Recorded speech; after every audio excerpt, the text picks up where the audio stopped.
अस्सलाम वालेकुम नाज़रीन, मैं हूं लंदन से अमजद चौधरी। आप देख रहे हैं हिटलिस्ट टीवी। नाज़रीन, पाकिस्तान के हालात आपके सामने हैं। कल रात को जो कुछ हुआ इमरान खान की बहनों के साथ, उससे पिछले वीक क्या हुआ था, और उस दिन बात ये थी कि जो पानी था उसके अंदर एक बदबू थी, उसका वो गंदा पानी था। कल के रात के आपने देख लिया कि जो पानी था ठंडा तो था ही था, लेकिन उसके अंदर केमिकल था।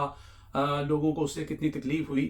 तो इस वक्त जो निज़ाम पाकिस्तान में चल रहा है वो बाय हुक एंड क्रूक चल रहा है। कोई वहाँ पे अदालतें नहीं हैं, कोई वहाँ पे जजेस कह दें कि कोई सो मोटो ले ले, या कोई इंसाफ का जो छोटा मोटा भी अगर आप कहें ना कि वहाँ पे कोई निज़ाम रह गया है, तो वो बिल्कुल गलत होगा।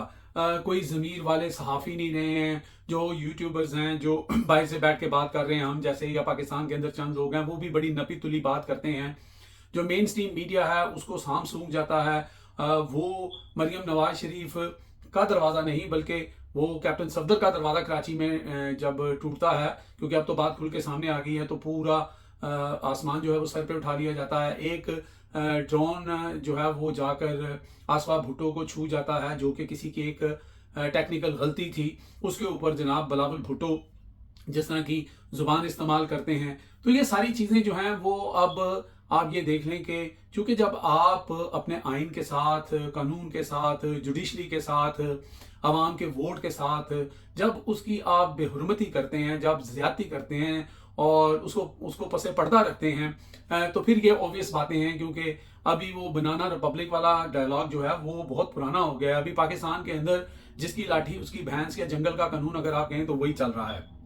क्योंकि यहाँ पे, और मैं समझता हूँ कि एक लिहाज से ये ऐसे ही नहीं हो गया है। इसके इसके पीछे जो अवामिल हैं उसमें अवाम का बहुत बड़ा एक, समझ लें कि एक उसका हिस्सा है। वो मैं इसलिए कह रहा हूँ कि आपको एक वीडियो मैं शायद कोशिश करता हूँ कि उसका थोड़ा सा क्लिप साथ साथ चले, कि जनाब आप देखें कि यहाँ पे कोई टिकटॉकर है जिसके 2 लाख फॉलोअर्स हैं सिर्फ, उसने कहीं अनाउंस कर दिया कि मैं आपको मोटरसाइकिल दूंगा, भैंस दूंगा, बकरियां दूंगा, ये तोहफा दूंगा, मोबाइल फोन दूंगा, तो साथ खाने की देगों की तस्वीरें वगैरह चला दी। वहां पर 25 से 30 हजार लोग इकट्ठे हो गए हैं, 25 से 30 हजार। और जो बंदा आपको आपके हकूक देने के लिए, जो बंदा आपको आपके राइट देने के लिए, जो बंदा आपको इंसान समझता है, आपको समझता है कि जो रियासत है वो अवाम की मलकियत होती है, अवाम रियासत होती है, वो बंदा पिछले 2 साल से जायद जो है वो जेल के अंदर है। उसकी बहनें बाहर धक्के खा रही हैं, उनके ऊपर केमिकल वाला पानी फेंका जाता है, और चंद 100 लोग जो हैं वो वहां पे इकट्ठे होते हैं। तो मैं तो कहता हूं कि इस पाकिस्तानी कौम के साथ जो हो रहा है वो बिल्कुल ठीक हो रहा है, और ऐसा ही होना चाहिए। क्योंकि देखें, हम जब बात करते हैं लोग समझते हैं कि पता नहीं हम यहाँ पे इसलिए बात करते हैं कि हमें कोई बहुत ज़्यादा कोई फेसबुक या टिकटॉक या जो यूट्यूब है उससे बड़े पैसे आते हैं। वो भाई ऐसी कोई बात नहीं है। हम अपना कारोबार, अपना रोज़गार और तरीके से कमाते हैं। ये एक आगाही कह लें, आप एक कह लें कि एक जिम्मेदारी समझ लें कि जब आप एक सिविलाइज सोसाइटी में रहते हैं, जहाँ पे कानून होता है, जहाँ पे आइन होता है, जहाँ पे आप एज ए सेकंड सिटीजन भी हों, आपका कलर स्किन भी और हो, लेकिन फिर भी आपको सेम राइट्स दिए जाते हैं। तो हम इन चीज़ों के चूंकि आदी हैं, और हम समझते हैं कि हमारे जो पाकिस्तानी बहन भाई हैं उनको भी ये चीज़ें मिलें। लेकिन बहरहाल ये मर्जी आपकी है।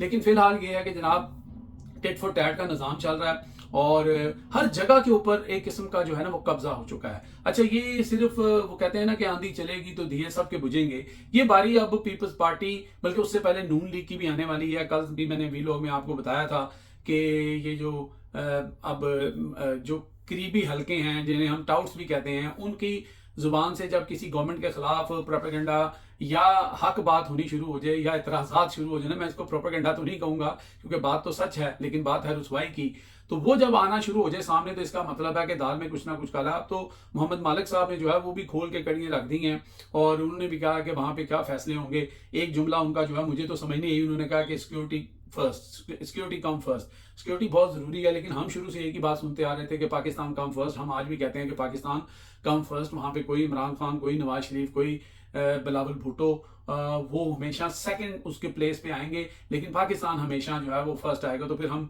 पाकिस्तान की जो, जैसे बाकी डिपार्टमेंट हैं, जैसे बाकी चीज़ें हैं, इसी तरह हमारे सिक्योरिटी इदारे जो हैं वो भी पाकिस्तान का हिस्सा हैं। तो अगर पाकिस्तान फर्स्ट नहीं होगा तो फिर किसी चीज़ की कोई वक़्त रह नहीं जाती। तो अब मुझे नहीं पता कि जो मोहम्मद मालिक हैं उनका ये जो जुमला था वो किस तनाजुल में था। तो अब भी फिलहाल ये है कि देखें हर जगह इन्होंने अपना एक असर और रसूख जो है वो बना लिया है। सियासतदान इस वक्त बुरी तरह कैप्चर हो चुके हैं। नून लीग और पीपल्स पार्टी के पास कोई ग्राउंड ही नहीं रह गई है। मुझे आज एक दोस्त हैं मेरे राना इकराम, उन्होंने मुझे उनसे मेरी बात हो रही थी, बता रहे थे कि जी हमारे इलाके में यहाँ पे जो हैं वो नून लीग के रिश्तेदार भी हैं, वो उनके पास कुछ लोग गए कि जनाब ये तजावजात के सिलसिले में हमारी चीज़ें गिराई जा रही हैं, तो ये करें वो करें। उसने कहा जी, उसने खड़े होकर उसने कहा गल सुनो मेरी, तो भी वोट देना है नहीं देना मैनू कोई फर्क नहीं पैंदा, लेकिन यह काम जड़ा ना मैं रोकना है तो ना यह रुकना है। यानी कि सीधा सीधा लोगों को उन्होंने कह दिया कि भाई हमें अब तुम्हारे वोटों की ज़रूरत ही नहीं है। और ये बात भी हकीकत है, ये मियाँ नवाज शरीफ साहब भी जानते हैं, ये मरियम नवाज शरीफ भी जानती है, ये बिलावल भुट्टो भी जानता है।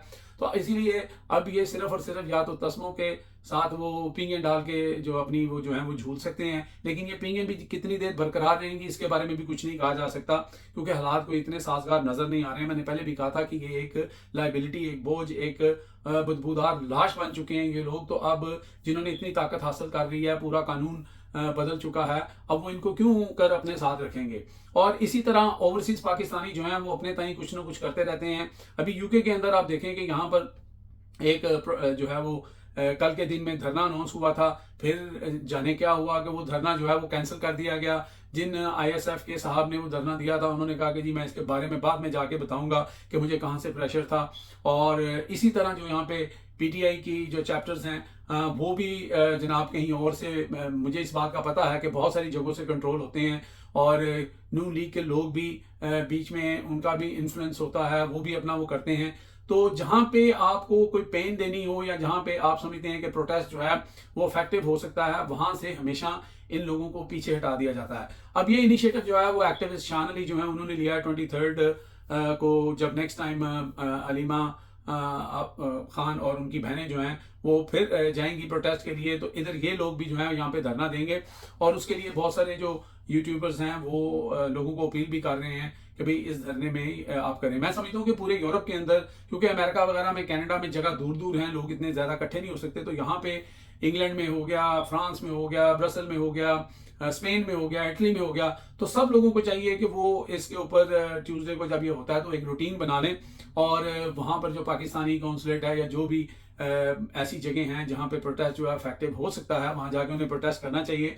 तो शान अली जो हैं उन्होंने यहाँ पर ये इनिशिएटिव लिया है, उनका पोस्टर साथ चल रहा है, आप देख रहे हैं।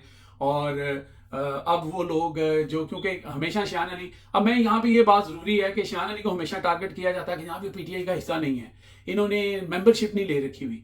और भाई जिन्होंने ले रखी हुई है उनको अगर एक बंदा मना कर देता है तो वो मना हो जाते हैं, और उनकी जनाब उनका बटन किसी के हाथ में है, तो ये अच्छी बात नहीं है, क्योंकि बंदा आज़ाद है और आज़ादी से अपनी मूवमेंट करता है। यही जो आर्गूमेंट है हमेशा शान अली का रहा है। शान अली ने हमेशा ये कहा कि भाई मैं एक एक्टिविस्ट हूँ, मैं इमरान खान के नज़रिए के साथ हूँ, लेकिन मैं किसी जो है ना ऐसे चीज़ का हिस्सा नहीं बनना चाहता कि जहाँ पे मेरे हाथ पांव बांध दिए जाएं। तो अब शायद उन लोगों को समझ आ जाए, लेकिन समझ इसलिए नहीं आनी क्योंकि यहाँ पे हर बंदा अपनी एक ईंट की मस्जिद बनाने के चक्कर में है, अपने नंबर बनाने के चक्कर में है।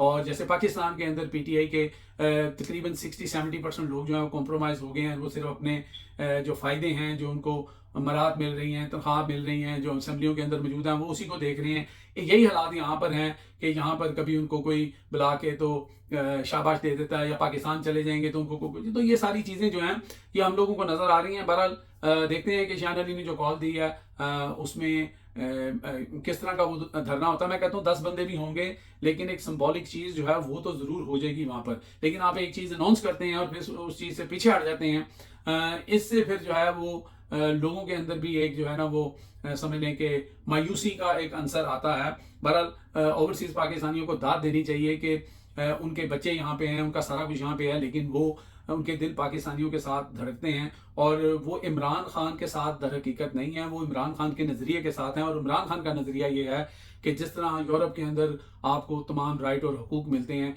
वो पाकिस्तान में रहने वाले लोगों को भी उसी तरह मिलने चाहिए। अगर पाकिस्तानियों को समझ आ जाए, अभी तक मुझे नहीं लगता कि आप लोगों को समझ आई है, और आप यही जो कट्टे गाड़ी और बकरियां मिल रही हैं किसी टिकटॉकर की तरफ से, वहाँ 30-30 हज़ार इकट्ठे हो जाएं तो बाकी फिर जो आपके असल राइट हैं, जो आपके बच्चों के राइट हैं, उसके लिए घरों में बैठे रहें। मैं तो यही कह सकता हूँ। अब तक के लिए इतना ही। देखते रहे मेरा channel hit test by Amjad Chaudhary.